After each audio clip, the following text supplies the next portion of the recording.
উন্মাদ হওয়ার মুহূর্তটা অনেক ক্রিটিক্যাল। ওই মুহূর্তটিতে মানুষ দুটি ভিন্ন ভিন্ন জগতের নোম্যান্স ল্যান্ডে চলে যায়। তখন তাকে ঠিক এই জগতের বা ওই জগতের মানুষ বলে চিহ্নিত করা যায় না। এই জগৎহীনতার সময়টা অনেক ক্রিটিক্যাল।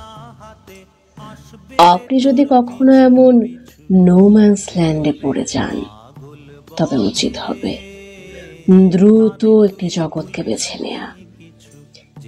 একটু দেরি হলে আপনি আটকা পড়ে যাবেন, আর বের হতে পারবেন না।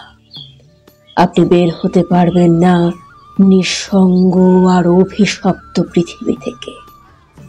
আপনি সাহায্যের জন্য চিৎকার করবেন, কিন্তু কেউ তার অর্থ উদ্ধার করতে পারবে না, কেননা আপনার চিৎকারটা দুই ভাগ হয়ে যাবে।